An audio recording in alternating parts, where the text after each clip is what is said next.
What's good? What's cracking? It's your girl, Queen Jones, aka Killer Queen T, aka Blackout T, aka ooh, she got that right, aka boom, baby, boom, baby, boom, baby. She did that, and now she about to fall out the damn tram and kill herself in the middle of a fucking blackout. God damn it! But she got it. She got it together. She got it together. All right, cut the light on. We're in chapter 7 of the Fallen. I hope it's long enough. So give me through. I know y'all like squeeze. We didn't even think he was coming. I didn't think I was coming either. The way it was looking, I'm probably gonna hit y'all with 2 chapters, but it's okay. It's all good. It's all good. It's all good. It's all good in the Swayze wazy. Yeah, that's what's gonna happen. Chapter 7 of the Fallen. Suddenly, I was on my hands and knees, struggling, unable to move. Something tight was looped around my neck. I looked down and see black cords stuck through my arms and legs, holding them like chains. I look up and see a giant web, like the one in a tattoo on Hector's friend. I was caught in it. Nearby are 2 bodies I recognized, Hector and Caesar. But farther out there are more, countless others I don't know. An endless sea of bodies, gray and still in the dark. Their eyes are closed, but mine are wide open. We're stuck in a web together. I try to free myself, but I can't move. There's no sky and no ground, just blackness swallowing us like the ocean. I scream, but no sound comes from my mouth. Wake up, Migo. You're dreaming. Mom's words startled me out of my sleep. I sat up and threw the blanket off my arms as if it was the web that held me. My t-shirt was soaked with with sweat. My heart was pounding. What is it, Migo? My mom asked, turning on the light next to my bed. Are you okay? I'm fine, Ma. I said, wiping my face and taking a deep breath. Just a crazy dream. She sat at the foot of my bed. Her tired, bloodshot eyes looked like 2 cracked windows. Since Hero died, she seemed 10 years older, and my troubles only made her age faster. Watching her, I wished I could stop the suffering I caused, go back and redo that night at the party, or change the afternoon last July when Hero died. Mr. Mitchell was right to talk about choices, but all the ones I made were wrong. Okay, but from this moment forward, you can make good choices, okay? I'm so sorry I pushed you through all this, Ma. I want to say, but the words didn't come. Instead, I just looked at the clock to avoid her eyes. It was 3:33 a.m. You never smile anymore, amigo, she said then. I hardly remember what your smile looks like. You neither, Ma. She nodded and wiped her eyes. You're right, she said, putting her hand on my arm. When you and Hero were babies, I swore I was going to give you both a better life than the one I had. Nothing was more important now. She paused, tears slipping down her face. I just think I failed you. Failed my 2 babies. I couldn't stand to hear her blame herself for my mistakes. It's not your fault, Ma, I said, forcing myself to look into her watery eyes. You weren't on the streets with Hero that day, I said, feeling the sour on my chest, the guilt. He was with me. No, don't you do that, Migo. I see you walking around with the weight of the world on your shoulders, blaming yourself. You're not a parent. It's not your job to keep your kids safe. That's what she said. Okay. That's a mother's job, she said. I don't care what she said. I knew more than she did about what really happened to Hero. Because you got them years you adulted up above your mom. Quick, someone call the paramedics and get this. He know more than she do. How I could prevented everything. I hugged her then because I didn't know what else to do. She held me and cried, each tear burning my inside, hotter than any fire. I'm sorry I snapped at you last night, Migo, she said finally. I know you are missing Hero too. It's just that I get so worried. It's okay, Ma, I said. I felt so bad for her. She had no idea about Frankie's visits or the trouble that was brewing. So why don't you tell her so she could know? Communication is key. Talking is key. Try it. And I didn't have the heart to tell her. Okay. Martin, listen to me. I know I yell at you a lot, but there's a reason for it. It's because I love you. Now take out the word, I know I yell a lot. I know I beat you a lot, but there's a reason for it. It's because I love you. And now we know why people that get abused are getting abused. No matter what you think you did or what you blame yourself for, know that I love you. There was nothing more important in this world to me than you. I felt the tears in my eyes then. Tears of sorrow and guilt. Tears of fear and worry. I love you, Mom said. No matter what happened. She hugged me tight, though I could see the concern on her face. Something about my words unsettled her. It almost felt like a goodbye. Maybe it was.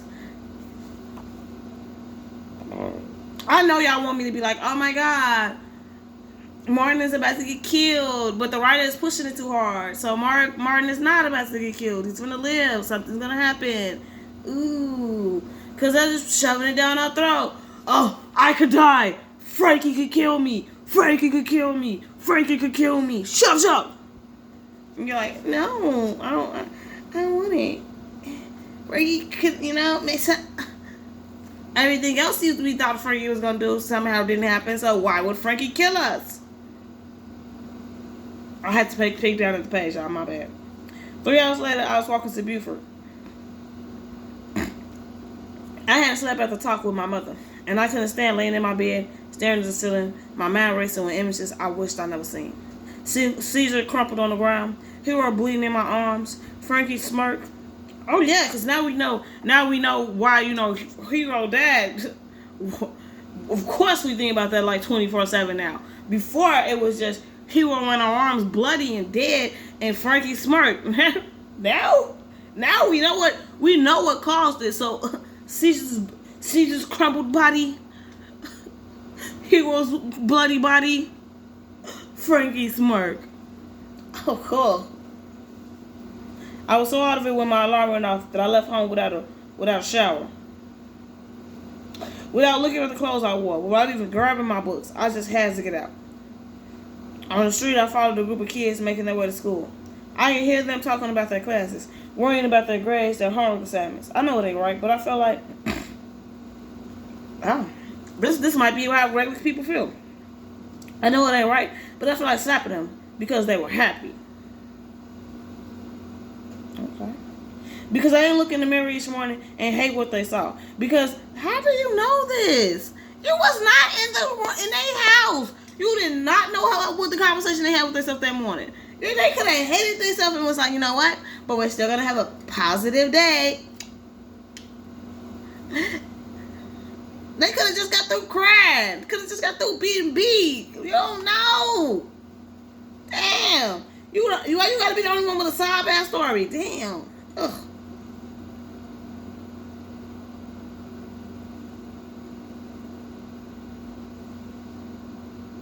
Because they could sleep at night knowing they hadn't destroyed their family. If I was Frankie, I would have done it. Yeah, if I was Frankie. Because Frankie got them big balls. Johns. At my locker, I was proud to see Teresa standing there waiting for me. Why? You said you flipped her off by saying, oh, why you here? Your presence disgusts me.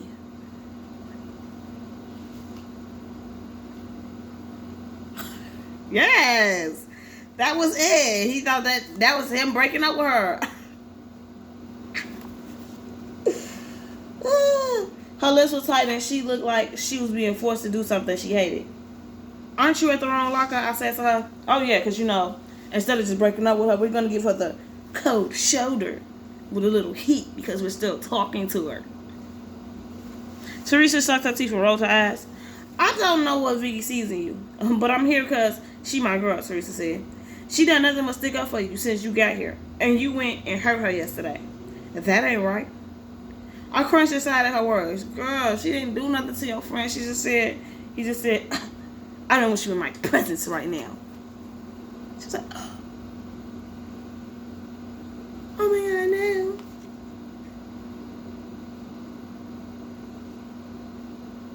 I knew I deserved the mean look she gave me, and I respected her for having the guts to stand up for her friend. She was right. Vicky did deserve better. That's why I pushed her away. I told her what she needs to hear, I said. No, you didn't.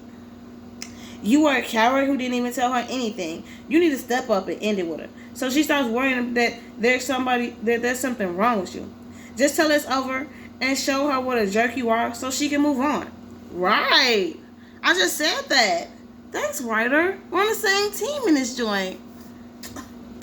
I was writing the notes and you was reading them and you was like, yeah, this is where we're going to go with this. Love it. I hate Teresa's voice, her attitude. The look in her eyes that told me she thought I was beneath her. But there was truth in her words that stung me. Coward.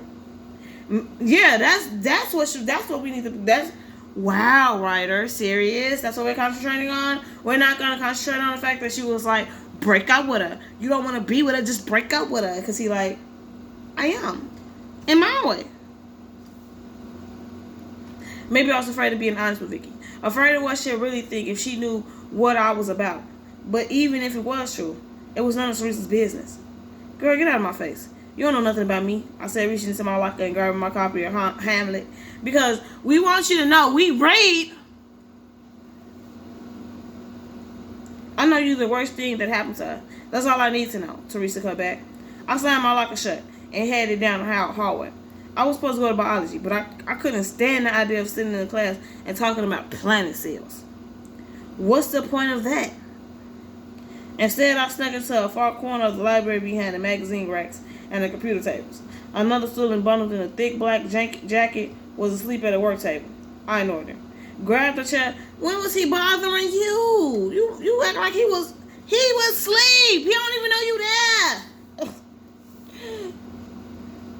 And cut my next 3 classes. During the time I cut biology, homeroom, and U.S. history. Dang, so you might as well just went home. You cut homeroom. I read Hamlet and learned how he goes nuts planning revenge on his dad's killer, and then starts talking to himself and snapping at everyone around him. He even chases away the sad girl that likes him. I swear it was like the play was talking about me. I read so much, I decided to go to English class. Might as well, shit. Even though technically you're not there because you missed homeroom, so you're absent for the rest of the day. Or is that not how that works? Somebody let me know. Drop that down in the comments. Drop that down in the comments. You thought it wasn't coming and it did. Drop it down in the comments.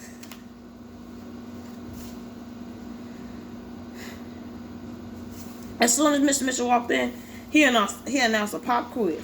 I hope everyone were the first act in Hamlet for homework, he said as he passed the quiz out. Oh, so we prepared for this one, class. Look at us. Yes, we did our homework. We prepared. We ready. Come on, Mr. Mitchell. Roland complained. Why you always got to do this to us? If you know he always does it, it shouldn't be surprised to you, Steve said. Even Martin can figure that one out. Enough, Mr. Mitchell said. No more talking until the quizzes are done. Vicky turned and handed the quiz back to me. Our eyes met for a second. So you went and sat right behind her. You supposed to be breaking up with her, and you know.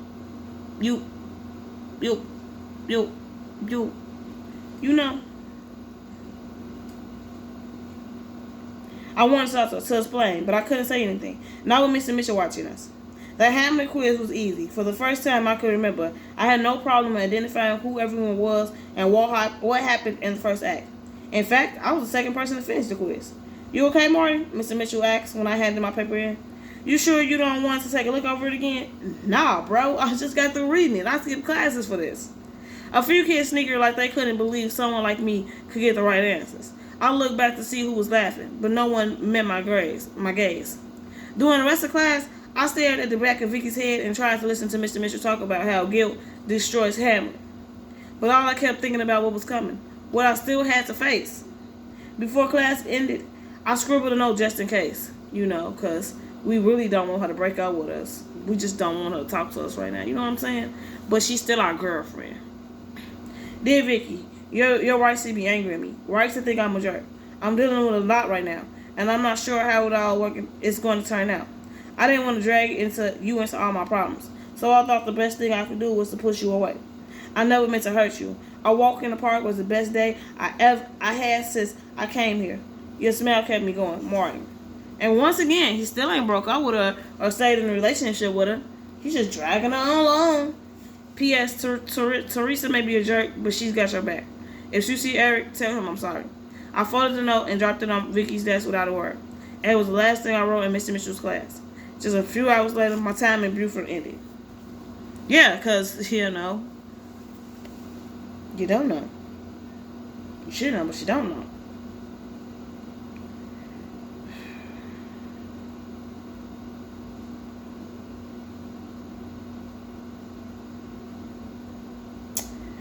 Chapter, hold on, y'all. Let me see.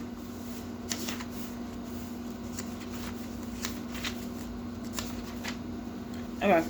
Chapter 8. Get off. I could barely make out the words over the noise of shower spraying and locker door slamming. It was the end of gym class and I was emptying out my locker when the voice spoke out from the back of the room. Let go of me. This time I knew who it was, Eric. Then I heard people laughing in a low thud. I rushed into the aisle that divided the locker rooms. Our gym teacher, Mr. Drooling, was on the far end talking to a couple of football players. I could tell they were trying to distract him. The air was a soupy mixture of steam, sweat, and deodorant. It was the last class on Friday. Most students were rushing to get changed and go home, but a few stood nearby looking toward the back of the locker room. No one moved closer, though. Cowards, I cussed under my breath. I knew whose lockers were there. It was like I fought Steve after his boys jumped me. I dropped my gym clothes and headed straight back. I could hear voices growing louder as I got close. I told you to keep your mouth shut, Eric. Next time you want to be a hero and step up for your boy Martin, you better think twice. Because if you ever write us out to Miss Spencer again, it'll be the last thing you do. You hear me? I recognized the voice. It was Steve's friend Clarence, a linebacker on Blueford football's team, whose neck was as thick as a tire. I stepped into the corridor and found Eric doubled over. Two guys had his arms hooked behind his back, the same two guys who had grabbed me from behind last week. Clarence was in front of them, and I watched his big dumb fist fly into Eric's stomach. Steve was on the other side of them, looking down on Eric, who coughed and slumped to his knees. I could see tears in his eyes as he looked around desperately for help. I got kicked out of this week's game because of what you said to Miss Spencer. You better hope this doesn't affect my scholarship chances, or you won't walk again. Then you're going to go to jail. Then you won't even have a scholarship. Your life will be over. Steve hissed, spitting on the ground. That's when I snapped. Steve's threat and the sight of Eric slumped over sent me flying out of control like a train off a track. I slammed my fist like a hammer into Clarence's chin. Steve gasped in surprise when I turned and jabbed his nose, knocking him backwards into the wall of lockers. The two punks holding Eric let go and stepped back, eyeing me like I was a dog ready to terrence him. Fight! Someone screamed. Clarence came at me then, and I started swinging, cursing, kicking. Everything seemed to go by in slow motion, but I kept thrashing even after the teachers arrived. I couldn't explain why I swung at everyone that tried to pull me away. Why I was unable to calm down as they yanked me out of the locker room. Why I shoved poor Mr. Dorling against the wall when he tried to break my grip of Clarence's neck. Or why I fought 3 security guards who raced into the locker room and wrestled me in the ground. Everyone. Teachers, students, guards, even the janitor stared at me like I was a monster with horns growing out of his head. Psycho, Clarence said, rubbing his jaw as I left the locker room. You're done, Sanchez, Steve yelled with a cold smile on his face. Out of here! Have fun in juvie! He's lost it. That boy is nut, one's guard murmured as they dragged me down the hallway like I was some sort of criminal. Maybe he's strung out on something, another guard said. I know it must have looked that way. I was trembling and shaking, my jaw locked shut, my pulse pounding, sweat dripping off my face. There was no way I could tell them that seeing Eric on the ground reminded me of my brother. No way I could describe the white-hot rage that boiled in my chest at them. There was no excuse for what I did. But in that moment, there was no way to hold it back. Spencer's office, my head down on the same desk I sat in during my first suspension. My heart was still pounding, but the red haze in the air was disappearing like morning fog. My eyes were wet and puffy. I must have been crying, and my hands were marked and swollen with cuts from the punches I've thrown. My t-shirt was torn too. Miss Spencer came carrying a thick photo with my name on it. She sat down on the opposite side of the table from me. The lines in her forehead seemed even deeper than usual. I'm sorry I lost it, Miss Spencer, I spoke up first. What else could I say to her? It was the truth. She opened the folder, reached through some sheets, then looked at me. It seemed like a long time before she said anything. I'm sorry too, Martin, she replied. Outside, I could hear one of the secretaries talking to someone. A troublemaker like that doesn't belong in the school. I wouldn't want my child in class with a boy who behaves like that. Someone could have really gotten hurt today. I know he was the trouble the second he walked into the school. He was nothing but attitude from day one, another one replied. I wanted to jump up and tell them off. What did they know about me? Nothing. Sure, it was wrong to lose in the school. But what about ganging up on another kid when no one is looking? Which is worse? If you ask me, it seems most people don't know what really goes on in school. And if they did, a lot more of the kids would be in trouble. Proper kids. Not just the ones everyone thinks are troublemakers. Marty, Miss Spencer said, her voice heavy and slow. You are in serious trouble for what happened today. I nodded. At least she was being straight up with me. I didn't mean to push Mr. Julian, Miss Spencer. I made it right away. I'm sorry I did that. It should have never gone that far. Well, it's good to hear you say that. And I'll be sure to mention this to Mr. Julian, Martin. But what happened today is, there just isn't much I can do for you. My hands are tied. What do you mean? She took her... No, so you're not going to ask what happened? No, none of that? We're not going to be like, okay, so what happened? Who? So we can figure out who's to blame? No, none of that? None of that, Ryder? We're just going to kick him out of school? No. We're not going to find out if somebody else was getting bullied and he's, might have overdid it to step apart? She took off her glasses and stared at me. Martin, you've been in the school for only 2 weeks. And that time you've been suspended. You cut classes several times. You've been involved in multiple fights. And today, you struck a teacher. It took 3 guards to bring you here. I can't have that behavior in my school. Parents, teachers, and my staff will not stand for it. And neither can I. I said I'm sorry. Look, I was standing up for Eric. They were hitting him. What was I supposed to do? Leave him by himself to get beat up? I couldn't do that, Miss Spencer. She wrote some notes on a pink piece of paper. This isn't the streets, Martin. It's a school. And it has rules which you broke. I warned you last time about controlling yourself. And today you were worse than ever. I'll look into what happened. But that does not change what you did today. Or what I must do now. Miss Spencer dropped her pen, put the pink sheet into my folder, and closed it quickly. What do you mean? What's going to happen? She took a deep breath and studied my face for several long seconds. It was like she was looking for something to make what she had to say easier. I hate to have to do this, Martin. To you and to your mother, she began. What about my mother? What is it? I'm afraid you are being expelled. Expelled? You mean you're kicking me out? I asked, surprised at how much her words hurt. She nodded heavily. I'm very sorry, Martin. I slumped back in my seat. The office was quiet for several seconds. Martin? No, forget it, Miss Spence. It's all good, I said, trying to pretend I didn't care. But my voice was cracking. I never belonged to anyway. Besides, I'm sick of you getting all on my case all the time. At least now, I won't have to hear Steve. I won't have to hear Steve anymore neither. Martin, listen to me, Miss Spencer urged, leaning forward toward me. Every student who's expelled is given a hearing in front of Mr. Gates, the superintendent. Yours will be next week. Go to the hearing and explain your side of the story. Maybe you could convince him to allow you to remain in Buford. But for now, I have to follow school policy. There's nothing more I can do. If I got the news a month ago, I would have been happy. I never wanted to come to Buford in the first place. But deep inside, I could see it gave me a chance I didn't have anywhere else. And then there was Mr. Mitchell and those words. Potential, talented, promising future. Getting expelled was like saying there was no hope for me. That my place was on the corner with the other guys who were being gunned down and who were doing the shooting. Even though it wasn't cool to say it, I saw I wanted more than that. Too mad, Martin Luna. Now you're going back where you belong, Miss Bonson seemed to say. She's right, Holmes. Stop pretending you're somebody else. School's not your world. You belong with your family, Chargo would say. But I burned that bridge too. My world's collapsing. The end was coming. Y'all talk to Miss Spencer. I'm sure she's gonna listen to what I have to say. Just like everyone else around here, I said. You ain't really talked to nobody. You ain't really said nothing. They been asking, like, what's happening? What's going on? And you're like, bro, you can't handle it. You won't be able to. You'll leave. You won't know what to do with it. That's how they're looking at you. Good luck, Martin, Miss Spencer said with a weak smile. She wiped her eyes quickly and stood up, because she wanted to cry too. I rushed out the front door of Buford High School for the last time, trying my best to hide the burning in my eyes, the angry tears that dripped down my face because another door had just been signed on my face. It felt like a kind of death sentence.